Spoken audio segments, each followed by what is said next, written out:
most of our areas, and I think it looks like here as well, most of our drive-in sites have more capacity than the demand right now. So I would just tell people, if you please come, if you're a healthcare worker, first responder, come. Even if you don't have symptoms, if you think you just may have been exposed, you're welcome to come and be tested. So that's very important.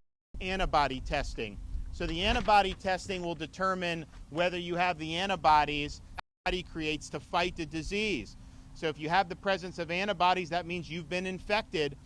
The antibodies, most people believe, confer immunity. At least we don't know how long, but there's some level of immunity.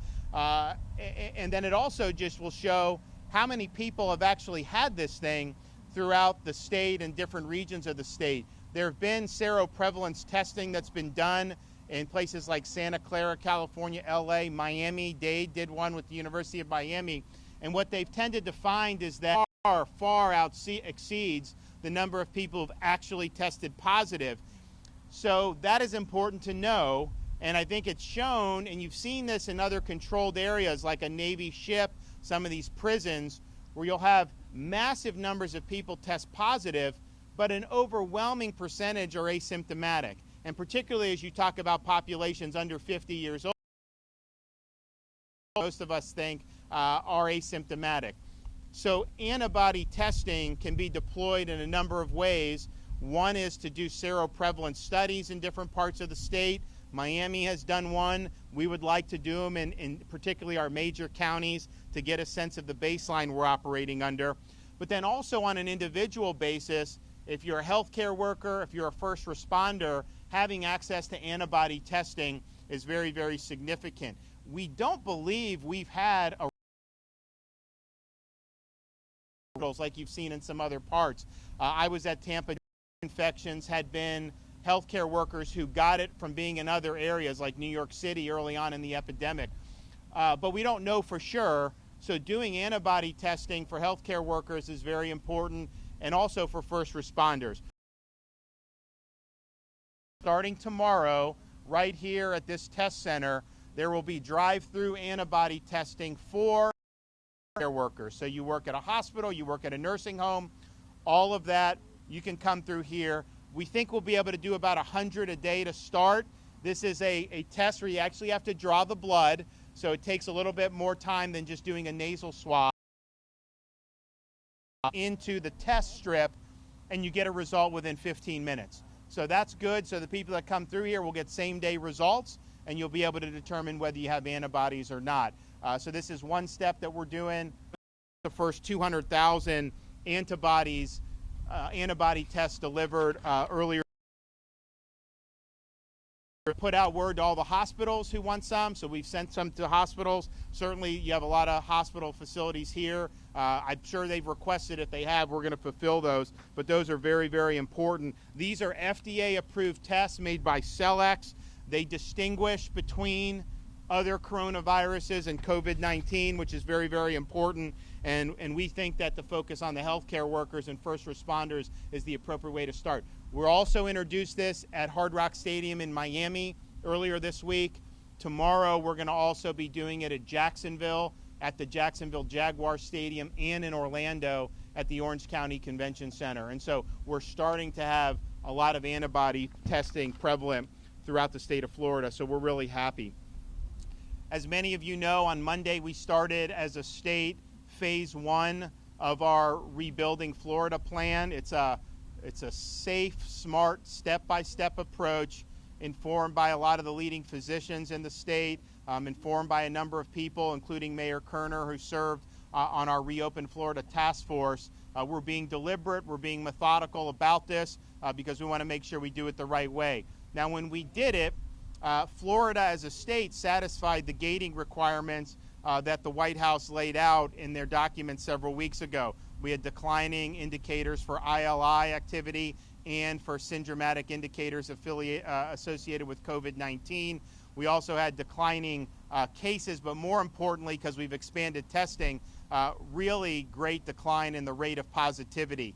And actually, Palm Beach now, they were at 18% a couple weeks ago. Now they're under 10% for all the positivity, which is a good trend. So we had that, and then clearly we had enough hospital space statewide to be able to handle any type of uptick.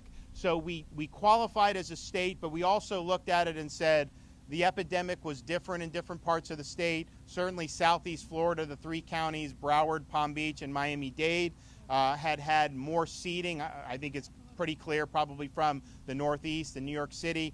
And so they've had to deal with a different epidemic. And so we wanted to make sure that they were able to proceed in ways that their community supported and that made the most sense. So when we did phase 1, we did the 64 other Florida counties, but we knew that the trends in these 3 counties, the epidemic was more difficult, but the trends were still positive.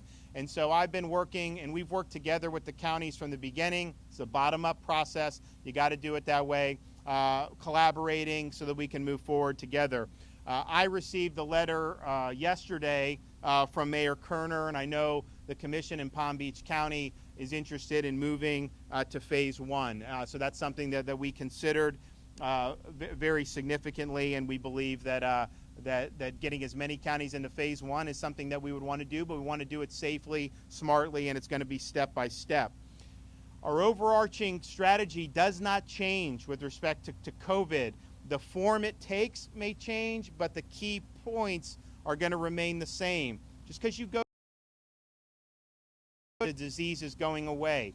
It's not going to just go away magically. The shape of it may be different.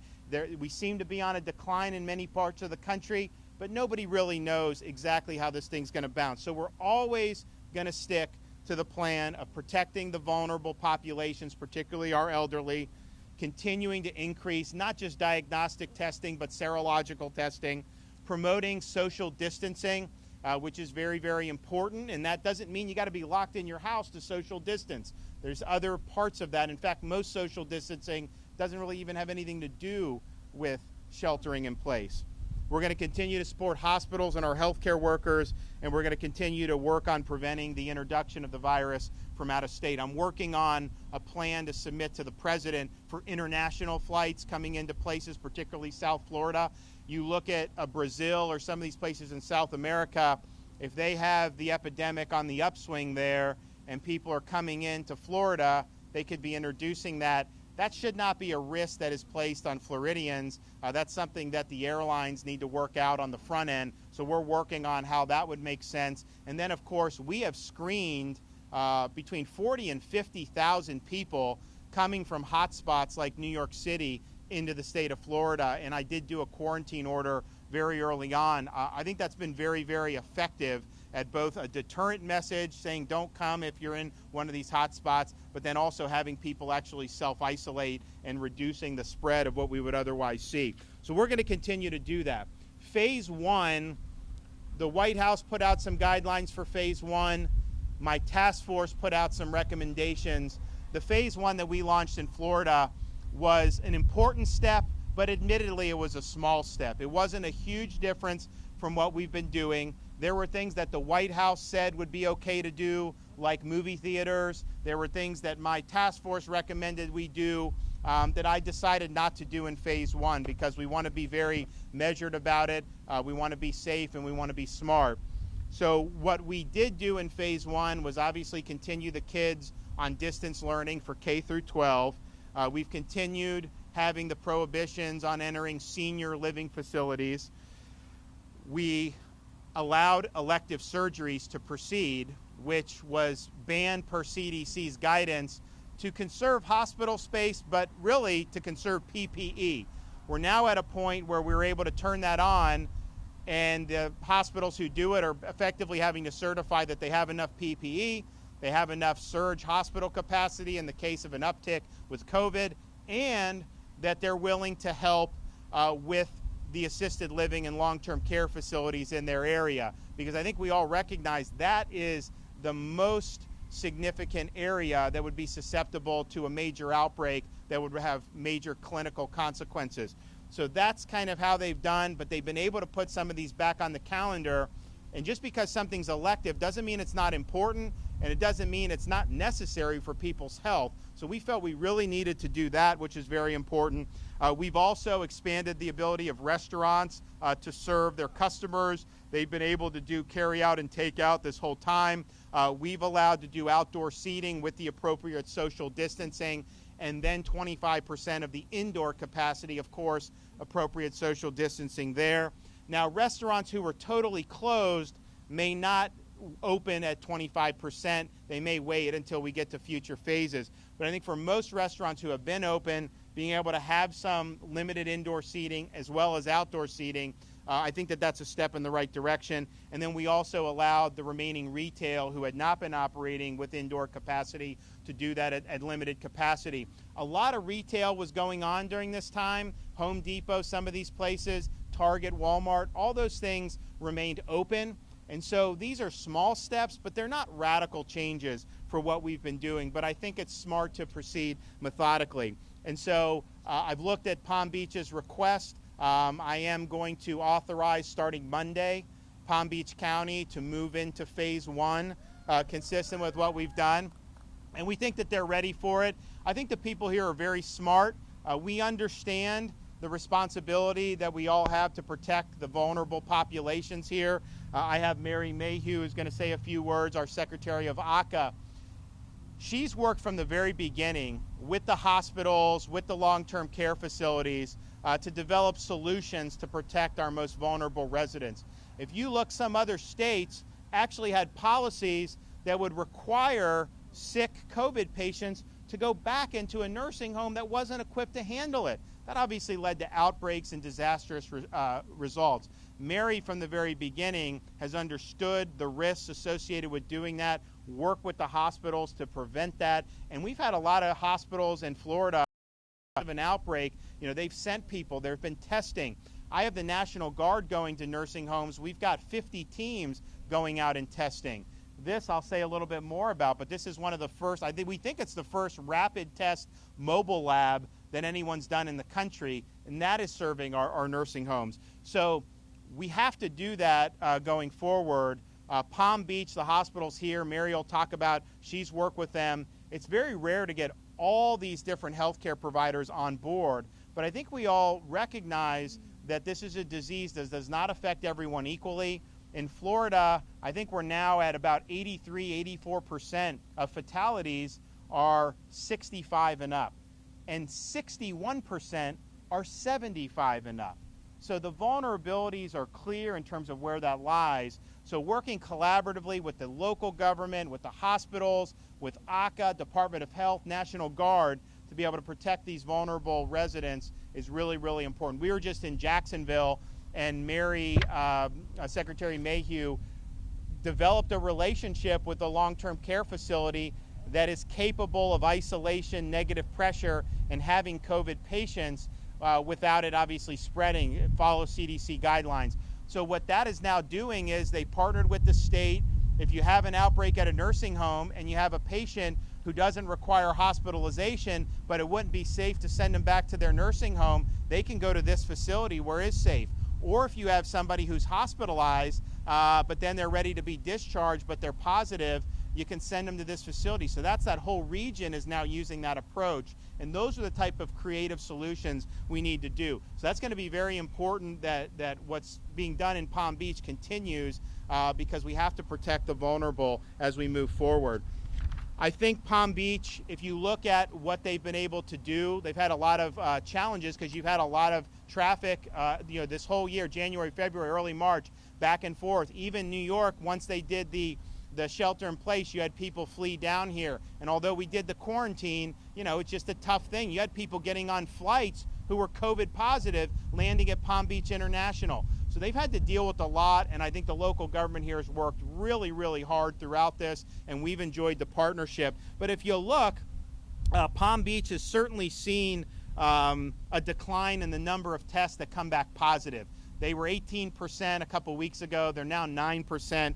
Most recently, they've been between 3 and it looks like 7.5% over the past week or so. That's a good trend. The one day, May 3rd, where we saw more cases reported that had been different from the trend we had seen was a function of us setting up the walk-up sites in some of the underserved communities. That's not a bad sign if you're going into places and expanding testing to communities who probably wouldn't be getting tested.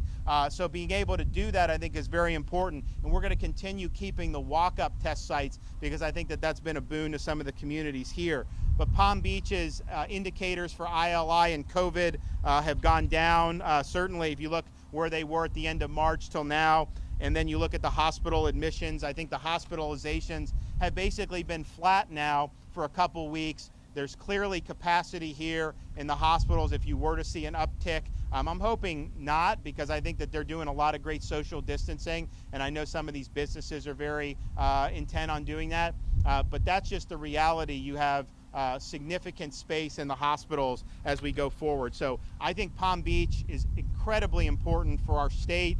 This is not like flipping a switch. It's not just going to go back overnight. But I think if we take, nice, strong, methodical, safe steps forward, we're going to be able to get people back to work. And you can put people back to work and still support our seniors. You can put people back to work and still send PPE to long-term care facilities. You can put people back to work and still have procedures in place so that these residents are cared for appropriately. Florida has now sent 10 million masks just to long-term care facilities since the epidemic started. That's a huge commitment to these facilities, and we're going to continue to do that. One of the game changers we'll have to be able to protect the vulnerable is this new mobile lab, this RV unit. So you actually have people being tested today in Palm Beach. What they do is they go to a central location, the teams farm out, and they test residents and they test staff of the nursing home and long-term care facilities. Those tests can be returned in 45 minutes. So you're getting results in as close to real time as we can. And that's important because if you do identify a couple positive cases in a long-term care facility and you know immediately, you have the ability to isolate that cluster and prevent it from spreading throughout the facilities. One of the things we've learned about this disease is it thrives in close contact, in closed spaces, and if they have that, it can spread like wildfire. You see it in these meatpacking plants throughout the country where it spreads. You see it in prisons, and you have seen it in long-term care facilities. And so the early intervention is very critical to be able to spot this. And what we found is there's tough procedures for all the staff to be able to work every day, and the vast, vast majority of our facilities follow it and have been successful. Some don't follow the regulations, and we've seen poor results when they haven't. But then you also have folks who are asymptomatic. They will pass a temperature check. They aren't coughing. They're not sneezing. So if you have those, testing is really the only way to be able to identify that. So this is really important. We're going to be doing 3,500 tests a week just with this RV, and we're going to continue our National Guard strike teams, who they've done, they've done over, I think, 15,000 tests by now for the National Guard, which has been really, really significant, and we appreciate that very much. We're also enlisting private partners with testing. So Walgreens, for example, they're going to open 9 drive-through sites in Florida. One of them will be in Palm Beach County in Jupiter. So that's great because that's something in people's neighborhoods. They know it. They'd be able to go get tested. I waived the restrictions to allow the licensed pharmacists to be able to give the test. They weren't allowed to previously. So this has really opened up, I think, some more convenient testing. And I think Walmart and CVS are going to be doing things as well. So I'm going to let Secretary Mayhew talk about the partnership with the hospitals as we look to protect long-term care facilities. And I'll have Mayor Kerner come up and say a few words. But I just think that in order for Florida to come back, we need Palm Beach County in a leadership role. It's an incredible place. You've had so much great stuff that's gone on here. I think there's still obviously a tremendous amount of potential. So at the state of Florida, we're going to be working hand in hand with the county to smartly, safely, step-by-step approach, but to move forward in a way that is going to be good for our residents and our citizens. And I'm excited to be here. I think this is an exciting step. It's a long way from home, and we're going to be deliberate. I got people telling me just, end everything and just go. I get that. I know people are antsy, but we want to make sure we're doing it in a safe and smart way. So I'm going to let Secretary Mayhew provide some information about the long-term care and the hospital relationships, and then Mayor Kerner. Thank you, Governor. Good afternoon. We have created such a strong foundation in Florida that now allows us to move forward. And while we have provided strong state-level leadership, we've always respected the regional response. And so I have worked closely with hospitals throughout the state on a regional basis to respect those relationships and the level of collaboration that has been so vital to Florida's success. I am so proud of our hospitals, of our skilled nursing facilities and assisted living facilities, and their level of engagement. We have worked closely with the hospitals, as the governor described, to monitor day in and day out their bed availability, their PPE supplies, their screening, their level of preparedness. But as we began moving in this direction, we have made crystal clear that we are maintaining our laser beam focus on protecting our most vulnerable, our frail elderly, individuals with underlying medical conditions. And so our work in supporting our nursing homes, our assisted living facilities continues. And it is going to take a regional partnership. There are some impressive models in this area of the state where hospitals are doing, as the governor described, proactive outreach, working with nursing homes and assisted living facilities for early identification to provide infection prevention education and support. This is an aggressive virus. To battle it effectively has required an incredible level of infection prevention and control, often exceeding what some nursing homes are able to do.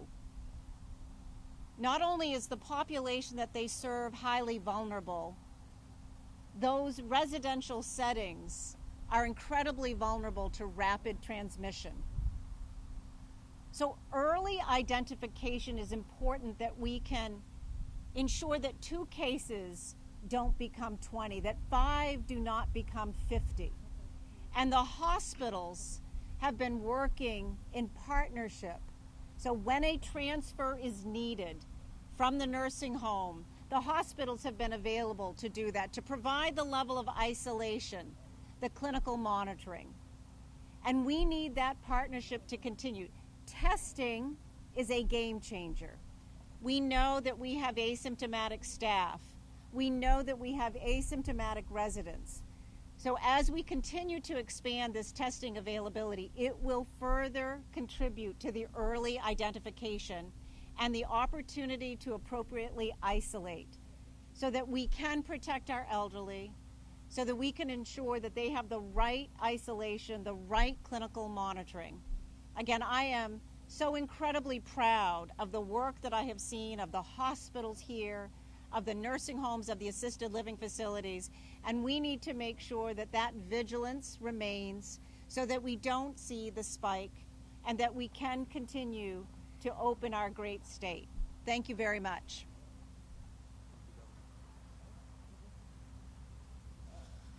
Thank you, Governor. Welcome to Palm Beach County, sir. It's an honor to have you here.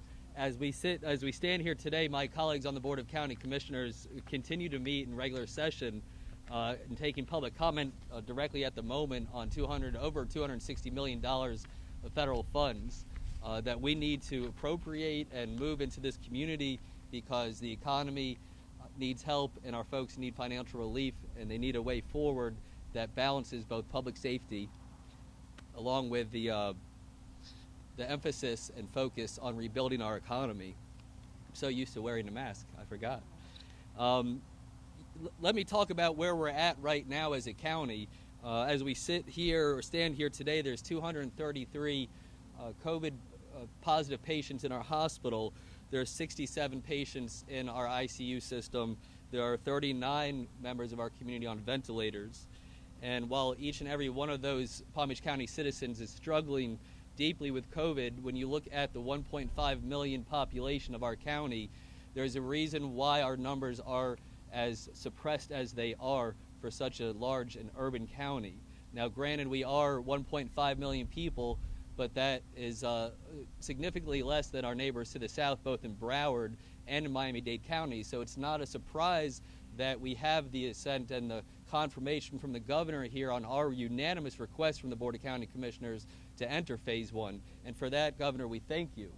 But the reason why we are here and the reason why we can open Phase 1 in Palm Beach County and lead the way to economic recovery is not just because of government action, it's because the government and this community worked hand in hand with one another. Secretary Mayhew commented on the governor's actions as a leader of this state. Government is the best government because they govern the closest to the people.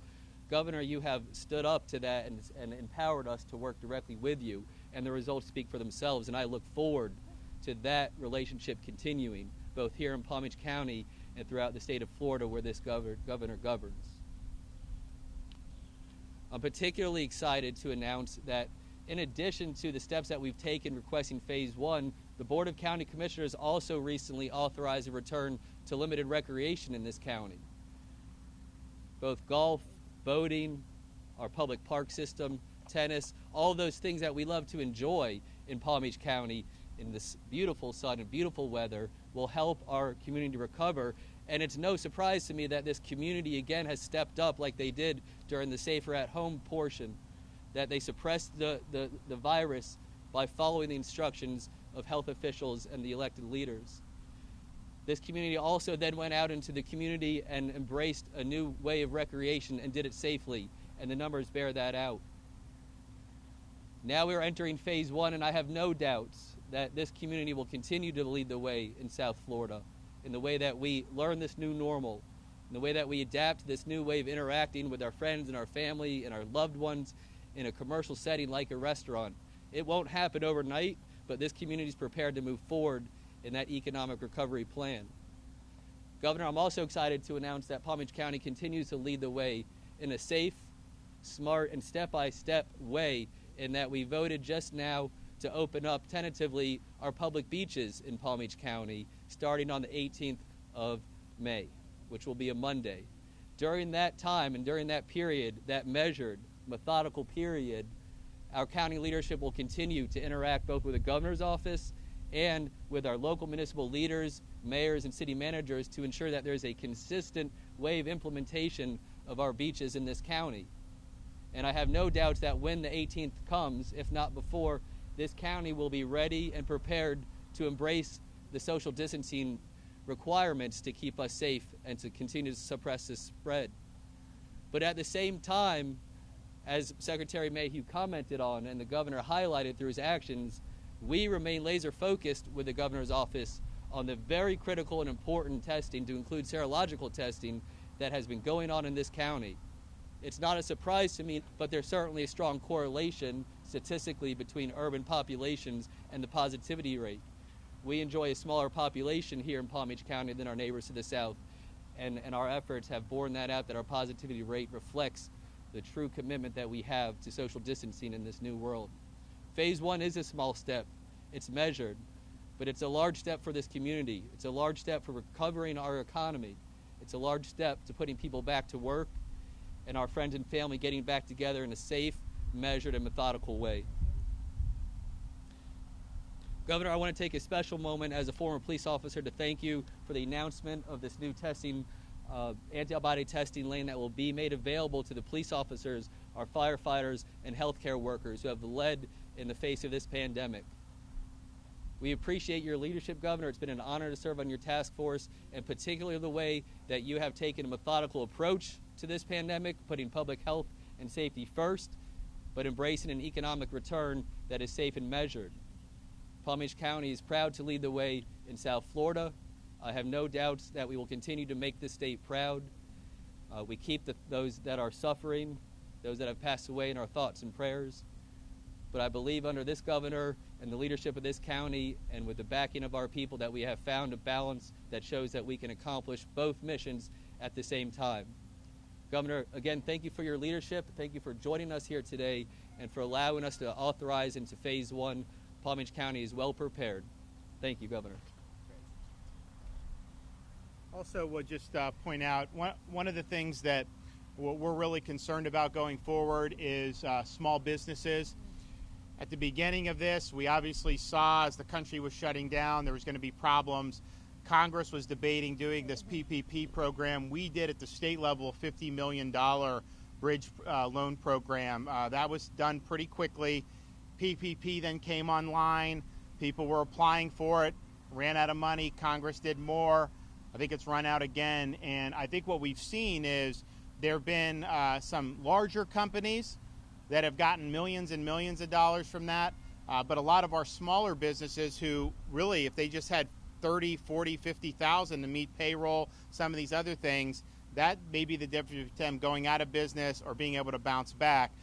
So we are actively looking to see who has not been received any type of assistance. I'm seeing what we could do at the state level, particularly for the smaller businesses, because my fear is if they don't remain solvent, then they just may not come back. So it's a big concern of ours, and I would just say for some of these big companies that took millions and millions of PPP money, you really should return that and let the small businesses have it, because there are some businesses that took it who never even closed this whole time. Obviously, the economy has taken a hit here. I get that, but some of these businesses were forced to remain to be inactive. So it's just not fair. The other thing I'm mindful of is throughout this whole process, it's been very difficult on family members of those who've fallen ill, and not just with COVID. Really any disease, because of the restrictive and understandably restrictive policies that the hospitals have been in really bad shape, who weren't allowed to have visitors. You have COVID patients who weren't allowed to have family there, or even potentially in some of their last days. That is really, really a significant blow to people. And for nursing homes, we've not allowed the visitors. It's been 2 months. We've got to figure out a way to get that done safely. I don't think we're there yet, but I am mindful of we're protecting a long-term care facility, which we should do, but you have residents there who really would like to see some of their loved ones. Maybe it's rapid tests, maybe it's PPE, but I've asked folks to look at that and figure out if there could be a way forward that would reunite families in some of these difficult situations. And with that, I'm happy to take some questions.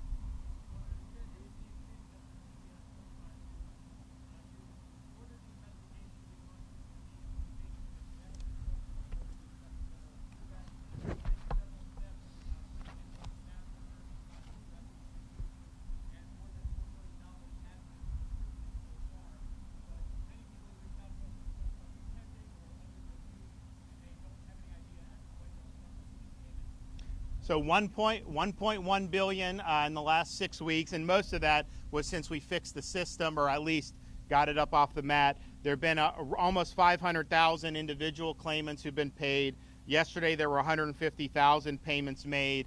So what I would say is, I've had a lot of questions from media saying, hey, this person has said this, that. The agency will reach out and look at these cases, and we're happy to do it. But I could tell you is at least the ones that have been in the press, a lot of times when the agency looks, there's not a social security number, or there's some type of problem with the application, or maybe they're just not eligible for unemployment. So there's a process that people go through. You got to have a social security number. If you have out-of-state wages, then you're not going to be eligible. You have to have the actual information about your job. So I would just tell people, make sure that you do that, because if it's incomplete, it's not going to get processed. Sometimes it's just an oversight. Look, the system I know was hard to get on and all this stuff. So just make sure the application is complete. And then if you do not qualify for unemployment, There is under some of the federal legislation that's recently passed, there are some avenues of relief for people that don't qualify for state unemployment, don't qualify for federal CARES Act unemployment. There's still some pandemic assistance. We just got that money from the federal government very recently. Those are now going to start to be processed. And so for those who don't qualify, you do that. But I've had them really working around the clock on it. We've made some progress, but I want more progress because now's the time we really want to have people to have the money. I mean, I'm hoping that we look a month down the road and a lot of people will be back to work. But we're not there yet, and people need the relief. So we're going to continue to work very hard on this. I'm not taking any resources away from the reemployment. We're going to continue to have the resources there to be able to process as many of these as we can.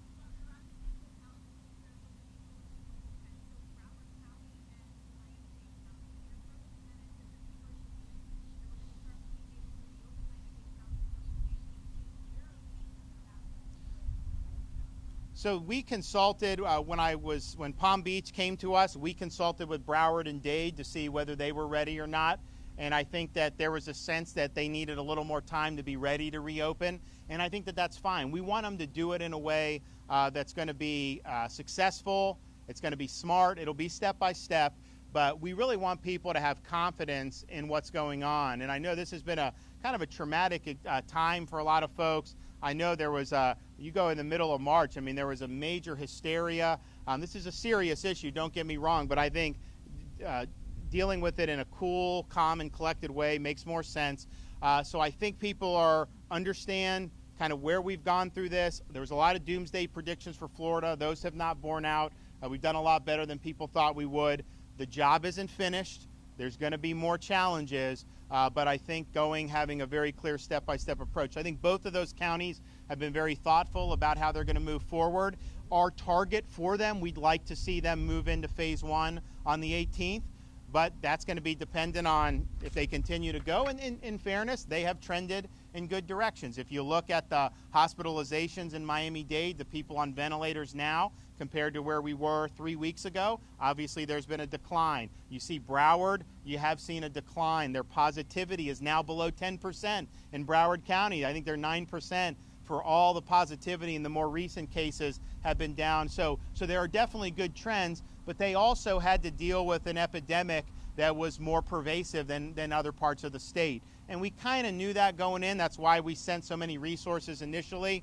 But I think you had international travel, but mainly from the New York City area that seeded it. So it made it more difficult. But I think that they've done a good job. And I think Mayor Jimenez has got a task force in place. They've got a lot of good ideas. He's been very thoughtful about it. The local leadership in Broward, same way. Those are both really important communities for the state of Florida to get back on its feet. If you look, I mean, go back 2 months, you could not drive around Miami without seeing a crane somewhere. I mean, it was on fire. Things were great. You look at Broward, how they did Spirit Airlines, all this stuff that was going on there. A lot of great stuff. They're major economic engines for the state of Florida. I think they can get back, but we want to do it in a way, the smarter and safer you are and methodical, I think the easier you are going to be able to get where you need to go. So it's not set in stone that they have to do it. I'm not going to push them out the door to do it. We're going to collaborate and really, I think, have a good meetings of the mind, because I think that's the way to do it. You've got to work together with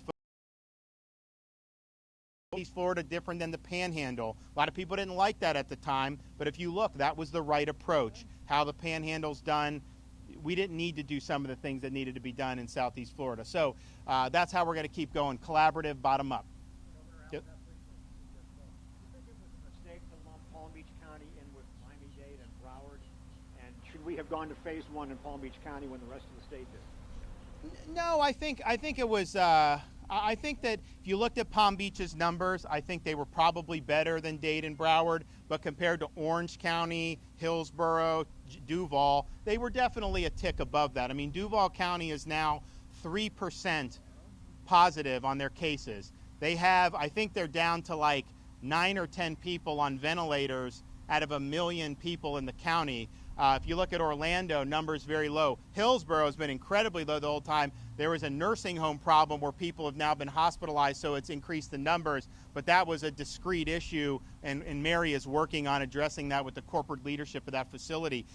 So you look at it, it was just those areas clearly were good for phase one. I thought Palm Beach could have done it, but we consulted and felt that this was kind of the way to go. So I think that they're going to be in good shape going forward, and I think that it was that. So we haven't lumped them now because we're going on the data. We're listening to the local officials and listening to the community. They want to take the step. I agree. I have confidence that they can take the step. So we are where we are. And look, I think that a place like Palm Beach, you know, we go about it right. We focus on safety. We're very thorough. They're going to really be able, I think, to take off just because you got a lot of great stuff going on in this community. And, you know, with the beaches, I just think it's important to point out because there was so much media criticism out of state about Florida having anybody on a beach throughout this whole time. We've had, I mean, basically what I said was don't have big groups. But if you want to walk your dog, you want to run, that's fine. And local communities can make the decisions how they want to. But like a Brevard County, they kept access the whole time. They limited parking. They did things to enforce social distancing. It was all fine. They've got 600,000 people in the county. As of last night, they had 8 total fatalities from COVID. Duval opened their beaches for recreation 3 weeks ago, and all these out-of-state media was saying this was going to be the end of the world. Well, you look at the different figures, and I was in Duval earlier today, but you look at the different figures about what's happened in Duval. Their patients on ventilators over the last 3 weeks are down 47%. ICU patients down 61%. Overall COVID hospitalizations down 30%. I raised that point just to say that you can do things and not create major outbreaks. And I think what we've learned about this, and I think what the mayor did and Palm Beach did with the recreation is really, really smart because they're taking the data that we've been able to observe with COVID-19. And I think it's pretty clear that this is a disease that spreads when you're in close, repeated contact with somebody in an enclosed environment. That's how it most easily spreads. Now, it could spread outside if we're really close and all that, but in these outdoor open space environments, you've just had less transmission and less evidence of outbreaks. And so in Florida, we have an opportunity to use that to our advantage. That's one of the reasons with the restaurants, we said do outdoor seating, have the spacing, but if you're outdoors, we really believe the data shows that that's less risky. You've had some communities in Florida actually shut down the street where you have restaurants, and they're putting more tables out in the street outside so that people can do it. I think that it reduces the risk. If you look at the places that have had major outbreaks, whether it was the funeral in Albany, Georgia, they're packed into a church. People are hugging and kissing, crying, very emotional, a lot of close contact. Man, that thing spread like wildfire. You look at some of the nursing home outbreaks throughout the country, it can spread like wildfire. The choir in Washington State, where they were singing close together, and the droplets from just talking and singing would go. Major spread and a super spreader. You've seen different things, business conferences. That we understand how the virus transmits most readily, but to take advantage of having some of the beautiful outdoors like we have in Florida, again, as long as you're not in big groups, as long as you're maintaining social distance, I think it's a very low-risk place to be. So we look forward to doing the serological testing here tomorrow. This is just the start of antibody testing. We've got hundreds of thousands of tests that have been ordered on top of the 200. All the major population centers partner with universities and do scientifically representative samples for antibodies. And so if you have Palm Beach, if they partner with like Florida Atlantic, you would be able to identify with a scientifically valid sample the prevalence of the antibodies in Palm Beach. And then what we could do is compare that to the number of identified positive tests. Obviously, it'll be a lot more. And then you can get a sense of, okay, how prevalent was the disease? What percentage of people didn't even show symptoms? What's the true hospitalization rate and the true infection fatality rate? So I think that that's really, really useful information, and we have the test to be able to do it. So it's just a matter of getting a local partnership in order, having the universities work and set it up, and you could probably run through these tests in 2 or 3 days if you really worked at it. So we want to do it in Palm Beach. We're going to do it in Broward. Miami already did one with the University of Miami, but this is really, really important as we continue to get more data and facts about this disease. Thanks, everybody.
Gonna help me. I came in.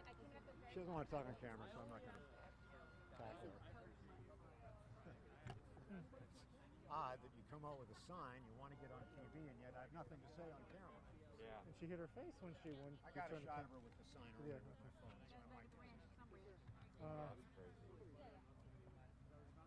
Can you take this?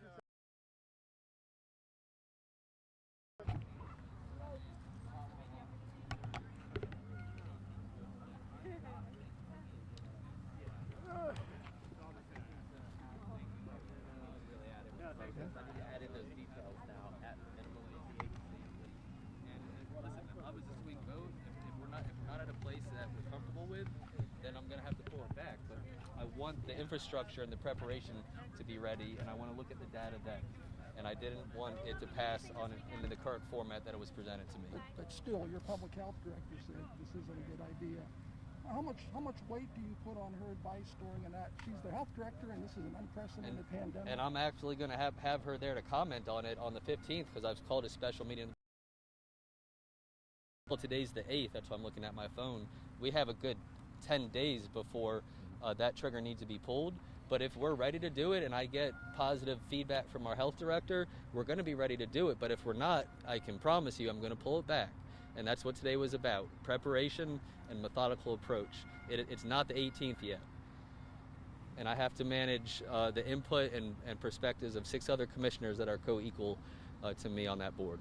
So set me straight again on the beach issue. You're saying you will open beaches on May 18th or you won't? We have voted to tentatively open beaches on the 18th. It's going to take reaffirmation on the 15th by the Board of County Commissioners.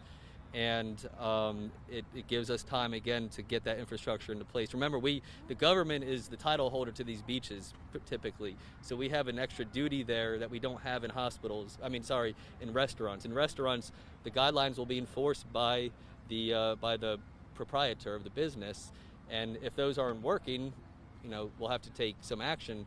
But when it's our property, we have a legal obligation to ensure that we're prepared to make sure the CDC guidelines are followed. And what I'm hearing from not from my lifeguards, but the lifeguards for the county, is that we need more time to put a plan in place. And so what I fashioned was a broadly supported pathway to opening up in 10 days. And if we're not ready to do that, and the health director says no, then I'm gonna pull it back. And I was the 4th vote on it. How do you feel about the governor saying we can go to phase 1 Monday? I'm delighted. I mean, listen, it was a unanimous vote of the Board of County Commissioners, bipartisan. Let's move into phase one, 25% capacity. It's going to get the supply chains open. It's going to get people back on a pathway to working. Are we going to be at 25% capacity in every restaurant on Monday? Of course not. But it is that pathway, that methodical pathway to opening up the economy. And quite frankly, I'm a big believer that I'll keep this on because I'm close to you. I'm a big believer in the fact that we have to learn how to operate in this new environment, and that's going to take some practice. And we ought to do it in the slow, methodical way the governor's put forth, and that is 25% capacity. Now, eventually it'll move up to 50%, I suspect, and then this county will look at it on a local basis if we're ready to do that. And it'll be driven by data. Do you think that your letter is what made this happen? No, it was the collective voice of the Board of County Commissioners that said we want to do this, and it was unanimous. My letter was a formality. Okay. Overall, you're thrilled about this, right? I'm excited. I'm cautiously optimistic. The results speak for themselves. The conduct of my residents that I live with, my neighbors, myself, the way that we've interacted in this community. I'm proud of the work that we've done, and that's why we've been so successful in the suppression. But we're not going to take our eyes off of the hyper-focus that we're going to have on our most vulnerable population, and that's through testing and prophylactic measures. Okay, good. Thank you, Thank Al. you very much. Thank you. That's it? I don't like the editorial. Listen, I'm